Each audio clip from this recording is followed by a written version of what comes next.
Good morning and welcome to our Lockdown Learning 2.0 webinar. It's a bittersweet moment when we return to our lockdown webinars. We love our webinars, but we don't necessarily have the same kind of love for lockdowns. Many of us associate lockdowns with homeschooling our children, something that I feel is definitely best left to qualified teachers. I do have my children being homeschooled somewhere in the background here today, so apologies if they run around. However, we are delighted to be kicking off the first of our webinars by welcoming back pandemic planning expert David Hutcheson. In a moment, we're going to have a quick chat with David before he starts his formal presentation. And at the end of the session, we will open the floor to floor questions. We're doing things slightly differently this time, and we'll be taking questions verbally.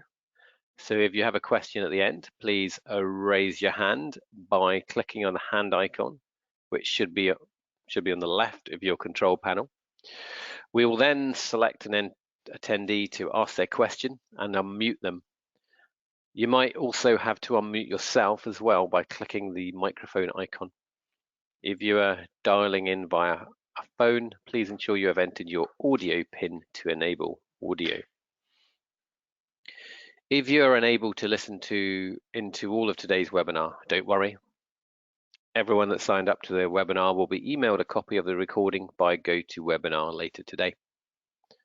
If there are any topics you'd like us to cover in future sessions, or have any suggestions of other experts you'd like to hear from, or if you have any feedback comments, please get in touch with us.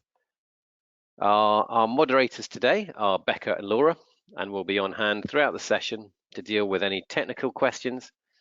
Please send them via the question box and they will be happy to help. If you run into any greater problems, you can always call us or use the chat functionality on the BC training website. So now that we've covered that, let's welcome David to the session. So good morning, David, and Happy New Year to you. And to you, yes. What a shame we're having to do this again, isn't it? It is a shame, but it's quite nice to, I don't know, I thought we'd make it a little bit different. We get to see your face. So although it's a shame we have to do it again, it's nice that we've progressed and making things hopefully a little bit more interesting for the attendees. So I thought we would just, because it's interesting you are a pandemic planning expert, I think we'd quite like to know, what was your background before getting into this industry? Well, my background is actually finance. My qualification is MAAT, so it's a type of accountancy qualification. And I got into pandemic planning really as a business decision. There's no kind of better way to put it. Glen Abbott were a business continuity company by that time. This is what, 2007-ish.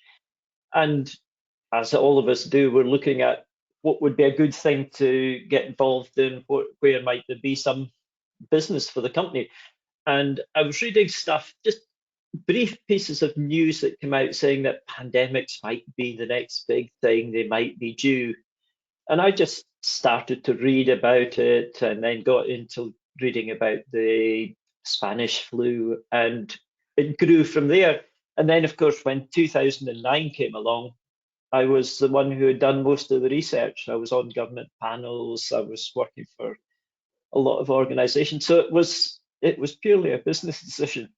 And now I'm obsessed with it, which is really sad. But you know, I should get out there. So you mentioned 2009. For those of us that are too young to remember 2009, or weren't in this industry, perhaps you could explain what was 2009 all about? What is H1N1 and swine flu, and how did you specifically get involved in that, in the research and the reporting?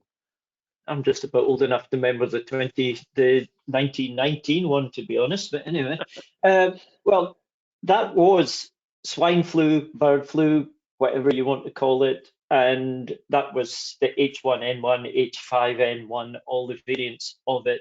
That was really the first time that we saw flu being categorized as a pandemic. We have flu every year. Flu comes south to north, so it tends to be developed first in the southern hemisphere. The next year's variant, it comes north. So it kind of cycles that way around. This one was different because it clearly came out of the northern hemisphere in China and so on, and started to develop, and it looked like it was going to spread. Now, the good thing about it was it never really got a grip. It never developed the kind of the ability to spread across hosts quickly. So although there were quite a lot of cases, it was nothing like we're dealing with now. And that's really the issue. You know, the flu virus or any virus needs what they call new hosts, so new people to infect. And it needs to have that ability to spread. It needs to get to people easily, and people need to help it.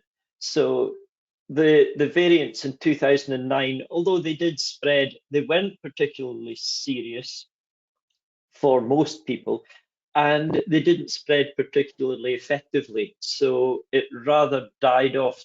But what that did do was invoke an awful lot of planning. You know, I was writing pandemic plans all over the world at the time. I was helping a couple of governments with that. There was a lot of planning, and that planning is really what we're using in many cases now. We built a model for the NHS in 2009, which looks remarkably like the model being used by Imperial College at the moment. So, you know, not that they copied us, I mean, they built a much fancier one, but the approach is still the same, and the shape of the curves are still the same. So there's a lot we learned then that is being implemented now. So I suppose you preempted my next question, which was what happened to all that research and reporting that you were involved in, and do you feel that the Yeah. research has been effective, been used effectively in relation to COVID-19? I suppose, but yeah, the question's still there. Yeah, it Have they used it? has. They have used it. It's easy to be critical of how this has been handled, and I'm a bit wary of being the smart one who says, "Oh, well, you should have done these 10 things, and that would have made a big difference." If I was to say there was anything that should have been done differently, we reacted too late. Too late, sorry. You know, we should have closed down 3 weeks before we did back in February, March. But I was doing talks for you at that point, I think, Lachlan, you know, and saying, come on, what? So, you know, I think if you could do it again, I would have done the lockdowns that we had a lot earlier. I would have closed the borders into the country a great deal earlier than we did. We allowed people to just come and go. And the issues about care homes, obviously, I think, you know, that could have been handled differently. But it's very easy to be clever now and say, Sure. oh, you know, we should have done all these things. For a politician, that's why I would never want to be a politician. It's much easier being a consultant because you can always blame somebody else then, you know. There was one question that when discussing with Charlie, we were quite a long time ago. It must have been February, March. We were discussing lockdowns, and he was suggesting that no one had ever actually decided there was going to be a lockdown in the past. It was never planned for, like locking down the entire country. It was unheard of. Is that fair? I mean, was it in your recommendations back from 2009 that we would lock down the whole country, or was it just never planned for such an No, extreme measure? I don't think ever at that extent. We spoke about having to kind of almost close off an area or close a city, you know, put kind of localized lockdowns. I have had a look back, and I can't see anything on the scale that we have done now. I don't think that was considered as, you know, the flu would be bad, but it wouldn't be that bad sort of thing. And, you know, we could keep on going. So no, Yeah. it was Wow.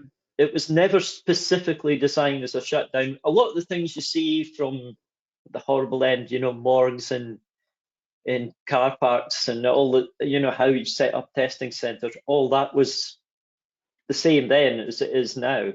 But no, not the just shut the country down. Wow. Cool. Well, Andrea, that's interesting. Thank you for that. I think we've all learned a bit more about you, which is great. I will let you get started in your presentation and I'll hand the session over to you. So let me, if I can remember how to do it. So I'm going to click on you, David, make presenter, and click on yes. So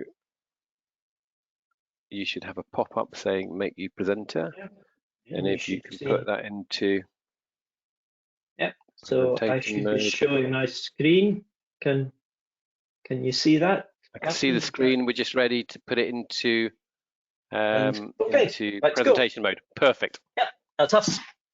And I think while I'm in that, you probably don't see me, which is a relief to most of you. And I thought you're probably stunned that somebody of my age is still actually able to remember how they managed to get here. Right, morning everybody. Thanks for joining in, or if you're listening to this later, thanks for downloading it and having a look at it. As you'll have heard from Lachlan, and some of you have been on training sessions I've done, most of my time is spent doing pandemic planning, advising organizations of all types on how to manage what's going on. I mean, I was on calls this morning discussing kind of fine details about the rules and regulations, all these sort of things. So that's mostly what my day job is with the pandemic. But I just thought, rather than go through a lot of that again, and I'm happy to do other sessions like this if you think there's a need, and I'll easily do that. I thought I would just look at something slightly different, just to maybe be able to step back a little from all of that day-to-day pandemic things and talk a bit about the misinformation, the fake news, all the stuff that's going on around that. Just partly it might lighten things a little for some of you rather than talking some of the statistics we hear, but also if you're involved in pandemic planning, you probably at some point have got to deal with the skeptics. So I'm just going to go over some of how that gets where it is, the thinking behind it, and hopefully some of the routes you can take to deal with the skeptics. So the first thing I would say is, what does fake news need? Now, there's lots of different ways to define it. This is one that I came up with at the start of the pandemic, and I used it regularly. So just an idea. The first thing is, if you see fake news about pandemics, it needs something credible. It needs a credible person. So a nurse, doctor, all these sort of things, famous person, relative of a friend of the person posting it. It's never Jimmy that lives next door who main job is trying to remember the way to put the key into the lock, because they wouldn't count. So it's much better that you can quote a nurse, doctor, consultant, these sort of things. I don't mean a consultant like me, that would be completely erroneous because nobody believes us. So, it's got that kind of bit of credibility. It's quite good if it's from somebody a long way away. Because again, if Jimmy next door is who you count, well, you see him going out every day and you think, really? I wouldn't believe anything he says. No, and it's much better to have an event that's happened a long way away.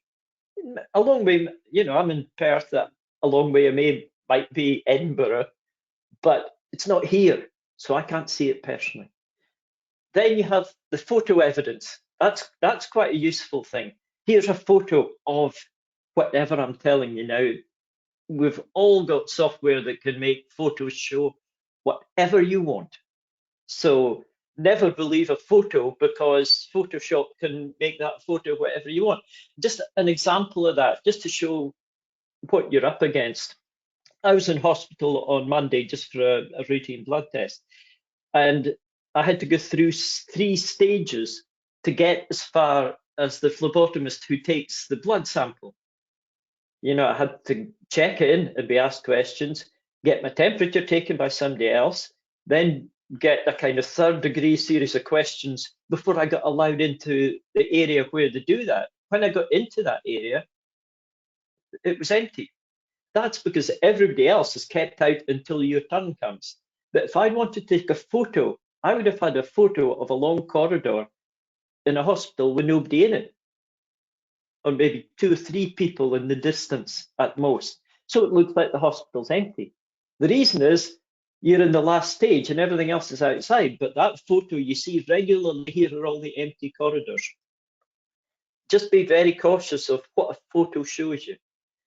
Then it's quite good if it's something you can do or buy. An awful lot of the fake news come, skeptic websites sell things. COVID's all made up. It's whatever word you want to describe it as, all these sort of things. But if you buy these tablets, that'll cure it. And the fact that these tablets are probably ground up aspirin and some baking powder and reformed in a jar that they've borrowed from somewhere, that's not the point. You then click on it and you buy it from them and they're making money. So be very careful. If you're on a site and they sell something, the chances are, in my view, it's a fake. An example, if you feed folk stewed plums 3 times a day, that'll prevent COVID-19. Oh, and by the way, here's a paid link to somewhere that you can buy them. It's quite good if you can think of something scientific. That always helps. Put in some sort of scientific term that nobody will ever understood. So plums contain chlorogenic acid. And of course, the fact is that the Illuminati, who I'm sure you all know run the world, are hiding from you that this is a cure for COVID-19. That's what they would do. The result, panic buying the plums. So just when you read something, just take those things into account. How many of those? And they won't do all of them, but you'll see a few of those and you start thinking, wait a minute, a nurse, why is the nurse saying that? Is there a name on it? Well, it might be a made up name. So, you need to check these things. And then you use somebody famous. Now, for any of you who are like me, a bit older than others, that's a Canadian rapper called Drake. Most of you probably will know that, but I confess I had to look it up. Anyway, this is a meme that's been going around quite regularly. You can see what it says. And of course, it's going to alter your DNA if you get this experimental vaccine. Really? Now, he didn't do that. The photos were taken off a website. He had no part in this, as far as I know. But the truth of it is, those figures are, first of all, wrong. And secondly, are twisted to make them sound different. So you take that information and you take the truth. But if you just see that on a website, on any social media, it's easy to read. Mainly, they don't use big words too much, just in case. And they've used somebody famous. So if you are particularly keen on Drake's music or rap music of any kind, you'll have a quick look at that, and you think, oh, maybe if he said it, yeah, maybe. So that's how it can be used against it. And I was going to call with the whole talk sex, lies, and vaccines, but I thought that was going a bit far, to be honest. This one, but we'll bring in sex into it at some point because it always sells, I'm told. This is a well-known one that's going about, that Pfizer on this page 132 says all these things, unprotected sex because of birth defects and genetic manipulation. Now that has been going around lately quite a lot. It's rubbish. Page 132 does not state that at all. What they've done is taken a grain of truth, because it's a standard practice when you're doing reviews of drugs and any of them, to suggest that people do not have sex for 28 days afterwards in case there's a reproductive risk. That's a standard practice for any new drug. So they've taken what is true a little bit and sensible caution for every drug, and turned it into this other thing that is, they brought in genetic manipulation, all the rest of it, rubbish. But you can see how, they've been specific. They've quoted page 132. So, well, you would think, well, if if you just said it in a document, but no, you're very specific, it's page 132. You know, it's scientific, there's genetic manipulation, there's enough in there to just give it that grain of truth. And then you've got to go and check it to find out that actually it's rubbish, but you know, it's well-made rubbish. That's the problem. And if you're dealing with vaccines, just a few of the myths, I'm not going to spend too long on them, but it's going to alter your DNA if you get the Pfizer and the other ones as opposed to the Oxford one, which is maybe a more kind of the standard style. No, it's not. It doesn't work that way because RNA is in it. They say RNA, DNA, same thing really. No, they're not. Totally and utterly different.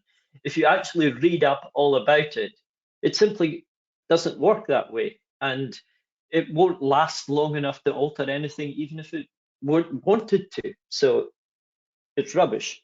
But to get the truth behind that takes a bit of reading of scientific documents. Now, again, this is one you've seen where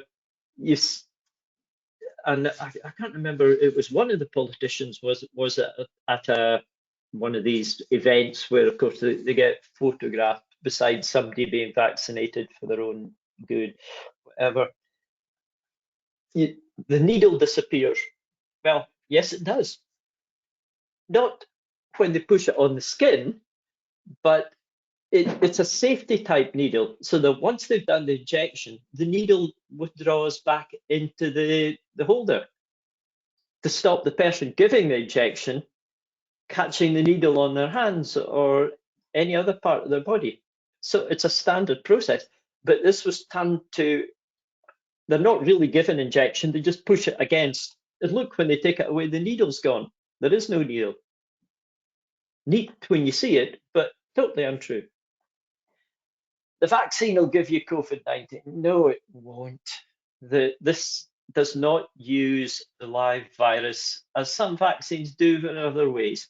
So no, it won't. Just forget it.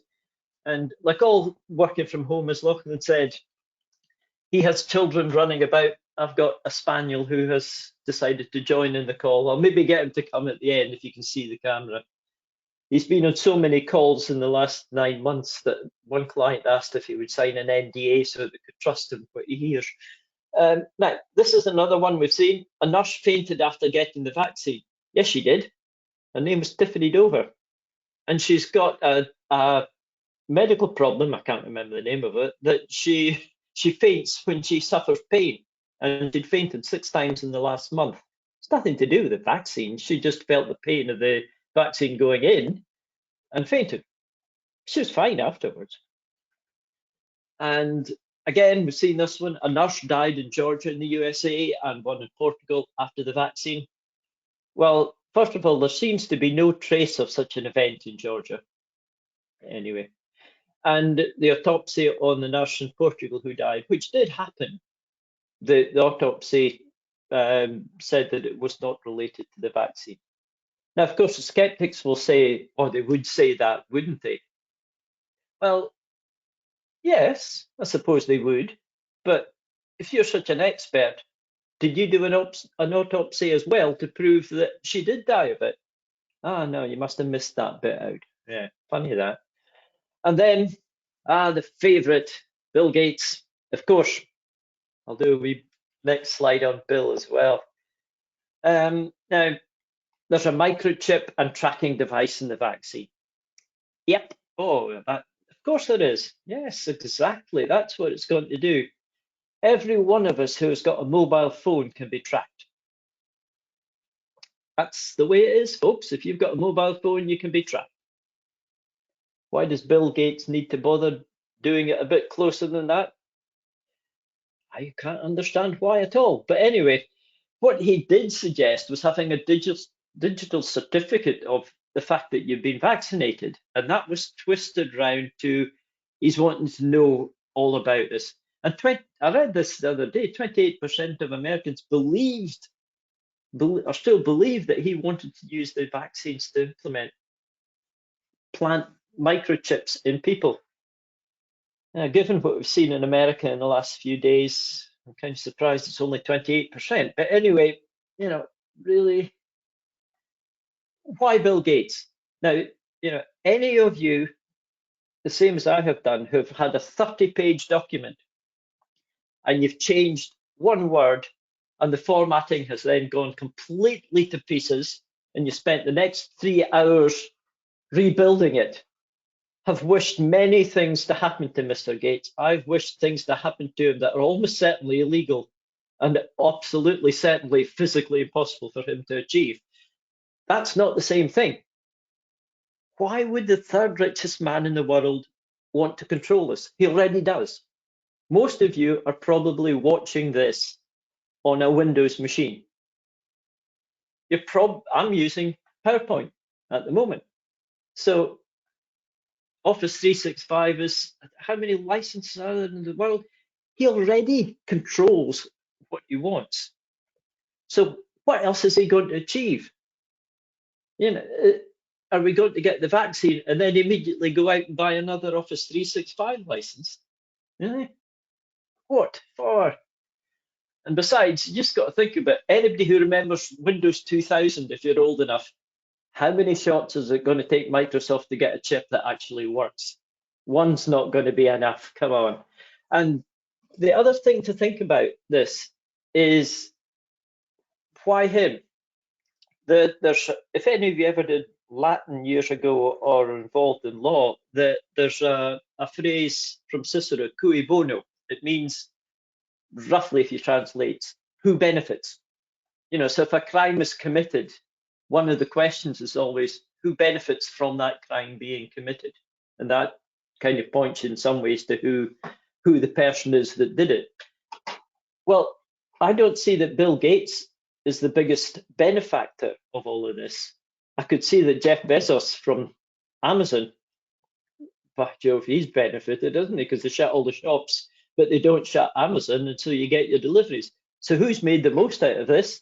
Jeff Bezos. If this was Jeff Bezos is putting microchips into you, I might actually think about that. But anyway, these are the sort of things that we see all the time. And the 5G network, oh, of course, yes. The 5G network is doing this. Coronavirus is a virus. It doesn't travel across radio networks. Can anybody who says the 5G network is doing it, ask them to explain how that works? Because if I've got it and I want to give one of you the COVID, why I want to, but anyway, if I did, I'd have to get close to you and I'd have to breathe on you for long enough, probably quicker with the new variant, but I'd still have to breathe on you. You'd have to breathe it in, and then it would have to work on you. But somehow that they can never explain, over the radio network from a mast 20 miles away, it is broadcasting this virus. Well, in that case, why doesn't everybody get it at the same time? And secondly, I'm up in the Highlands of Scotland. There's a lot of bits up here that we barely have 4G, never mind 5G, but there's lots of cases. So how come that happened? If the 5G network is spreading it, but there's no 5G network, ask them to explain how people in places like Tain or Inverness or Stornoway manage to get it when there is no 5G. Of course, they won't answer because it'll just be rubbish they're talking. But anyway, that's the 5G network, and this is one of the fake news sites that said the 5G conspiracy theory has been used by the government to identify idiots. Now, I've taken this from the WHO website, really because it's as good a graphic as I've ever seen on how do you know if it's fake news. I mean, I used to had my own slide on it, or several slides on it. There's lots of these about. I just thought this was quite a good way. If you see something and you think, is that true or not? First thing, just look at the source. Is it coming from the things that I said the first? Has it got all those characteristics? then go beyond the headline, because quite often headlines are there to, they're clickbait. They're there to get you to click on them to read the story. There's no point in having a headline that says, this is a usable, quite boring piece of information about COVID-19. Other than sad people like me, you're probably not going to click on it. If you put a headline, I don't know, wonderful new drug that will cure COVID-19 even just by walking past, more folk would click on that. So don't assume that the headline tells the story that's beneath it. It regularly doesn't, not just about this, but anything. Look at the author.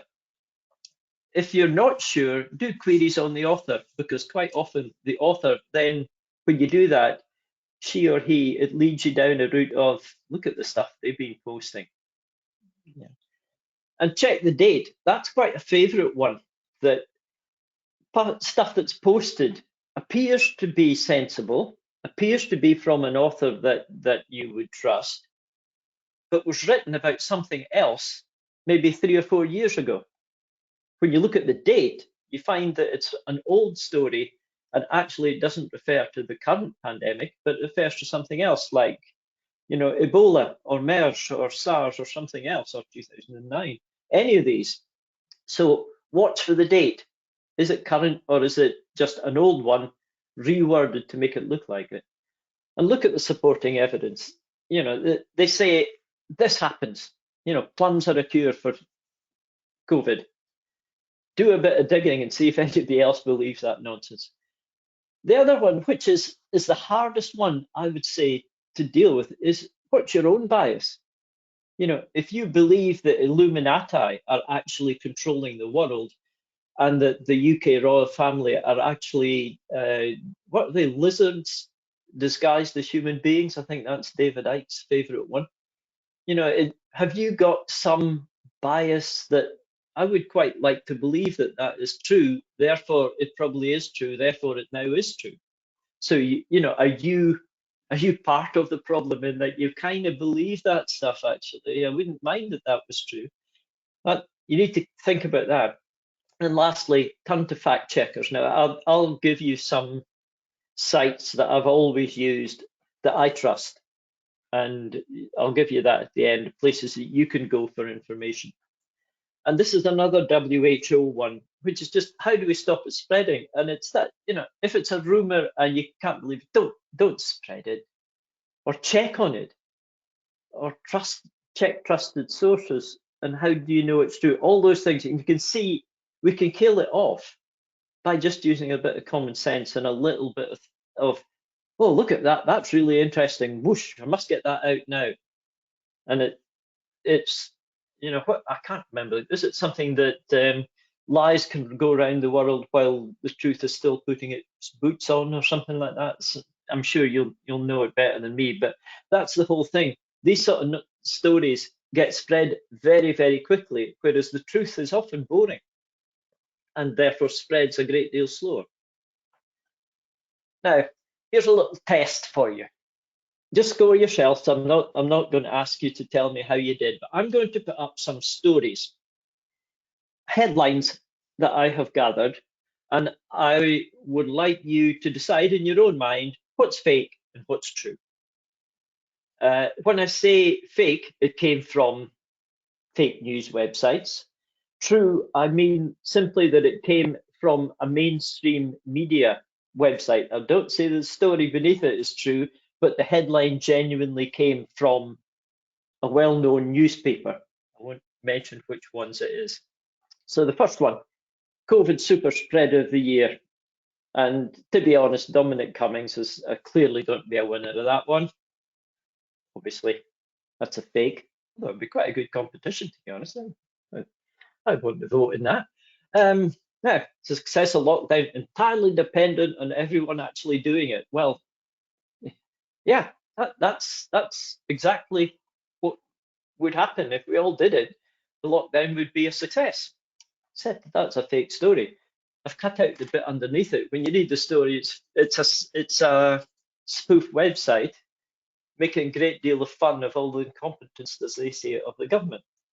That's a good headline, but it's a fake. Britain's furious as deluded Tony Blair plots comeback. He just will not go away. Well, we've heard Tony Blair resurrected, if you would use that term, and giving lots of advice. And yeah, some of that is pretty sensible. But he just will not go away. Well, that was a true story. That was a true headline in a UK newspaper, online. The Brits are turning down COVID vaccine because they want the English one. Well, I don't think it would be the Brits, it might be the English rather than the Scots. I'm not sure if everybody in Scotland is agreeing with that. But anyway, there you go. They want the full English. They don't want that foreign German one. They want the one made from Oxford. That's true. That was a story in one of the newspapers. First COVID cases in gorillas. So the gorillas have now got it, and of course, there we go. That's a good one. It's a long way away. It's in San Diego.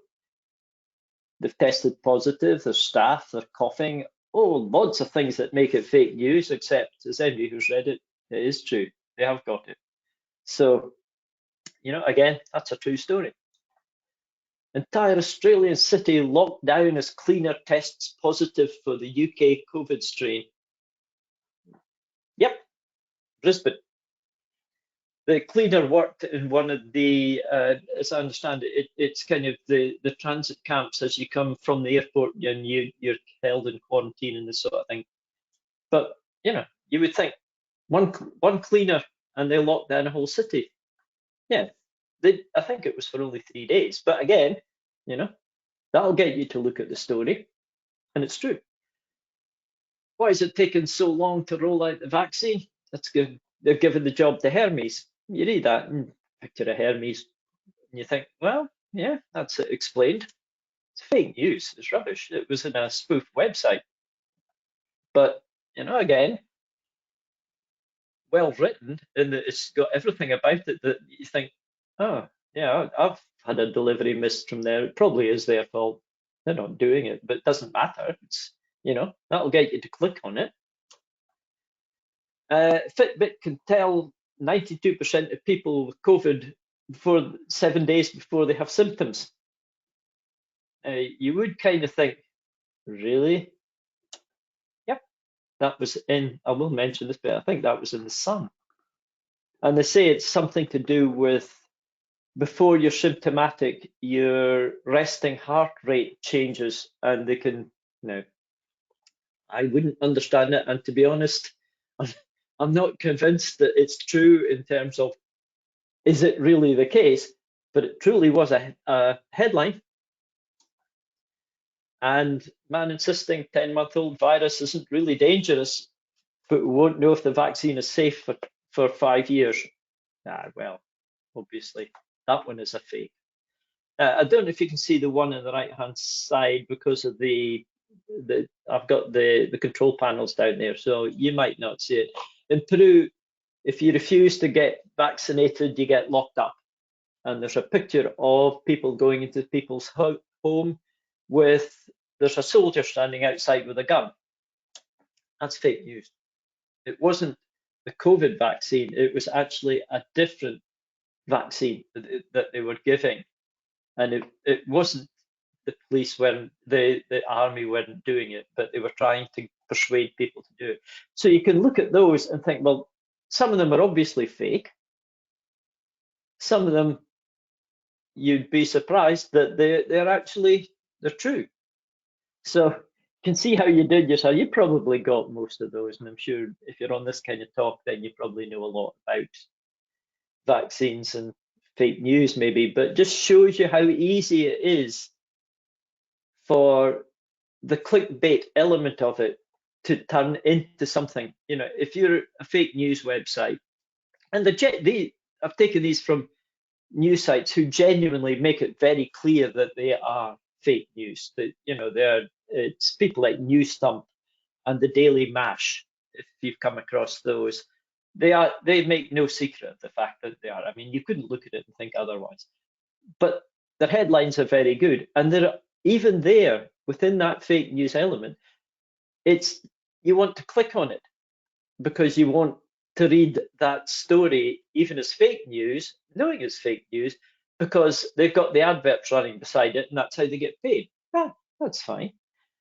But if you look at the other ones, Brits turning down the Pfizer vaccine because they want the English one. Well, there'd be a lot of people in certain paper who read certain papers who would click on that because they think, oh yeah, that would do that, you know. Or deluded Tony Blair. Well, there's a lot of folk don't like Tony Blair. You'd click on that because he won't go away. So again, you can look at it and see that these are designed to drive you to read the story underneath. And that's how they make money out of it. So just, think of these and just use a bit of really. And I will just say that the true stories came from genuine news websites, but I am not at liberty to say that they are true or not. I simply saw them and lifted them. Now, just a bit of I'll kind of slow down at this point. I'll stop in a minute to allow folk to get questions. But this is some of the subset it's a subset of the places I go to check if a story is true. The BBC have got a COVID myths section. I know, again, folks say, oh, the BBC have biases.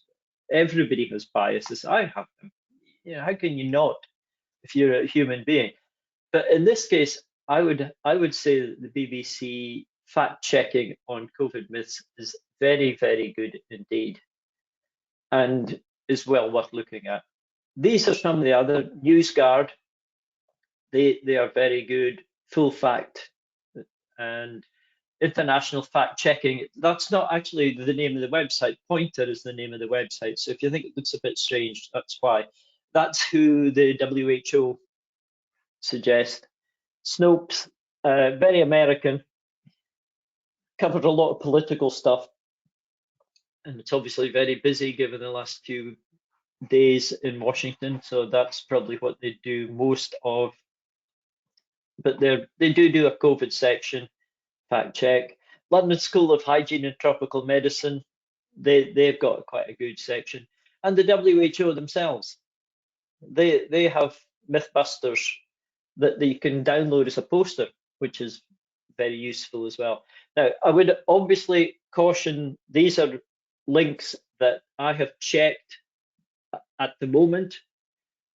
If you're using this presentation later and you click on the link, please be very careful that it hasn't been tampered with in any way, or that the website is still who they say they are. I can't guarantee that there hasn't been somebody done something. So obvious, a disclaimer from my point of view, don't blame me if one of these websites then turns out to be something bad. It wasn't when I checked it this morning, doesn't mean it won't be, so please just treat them with a little bit of caution. But those are really good sites that if you think, it could be true, this I'm not sure about that. There's quite a good set of sources there that you can go to, have a look at it and think, yeah, okay, that is rubbish, or yeah, it's true. So that's kind of all I wanted to cover. If you get any good ones, any that you think I would enjoy, do feel free to email them to me. I always like see what sort of rubbish is out there, and I don't have time to check all of it. So if you get a chance, if you want to ask questions, that's how to get in touch with me, or via Lachlan and the team, they'll pass you on to me. If you see any really good stories about rubbish, I always like to keep a little library of these. It just, in the sad hours that I'm stuck in front of a screen at home, I can deal with that. So that's really all I wanted to cover. Hopefully that's been some use to you, and I'm happy to take some questions now. And if I stop sharing my screen, I think maybe I might be able to. Oh, you just get us only. I think that's us back. Brilliant. Thank you very much for that. Really interesting as ever. Thank you. If anyone has a question they would like to ask David, or something they'd like to discuss, please raise your hand by clicking on the hand icon, which should be on the left hand side. Yes, the left hand side of your control panel. We'll then choose participants to unmute and ask their questions. Please check that you've also unmuted yourself. If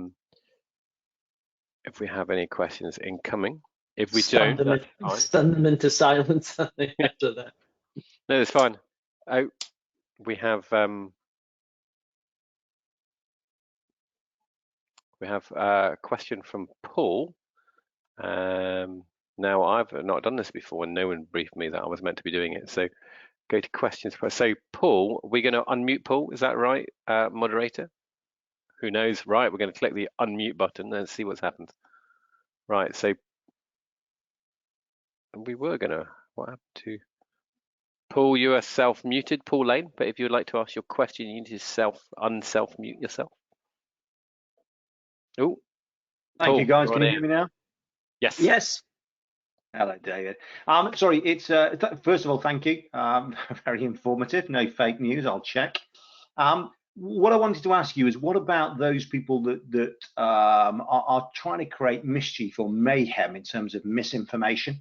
How do people react to that, and how do you notice those sort of things? There's two different kinds, I would say. There's the ones who I would say are genuinely delusional.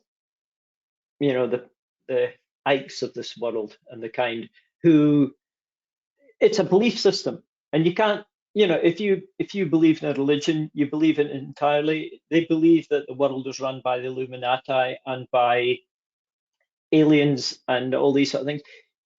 They have no reason, so you can't reason logically with them. And the answer to them is actually don't get in the debate, because that's what they want you to do. Best thing is just to ignore them entirely. The other ones are, and you feel sorry for them, frankly, but you know, they are what they are.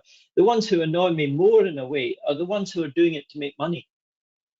You know, it's I'm driving clicks to my website so that you'll be more on my website. Therefore, I can go to Google or whatever and get paid for visitors, and I can maybe sell you a product.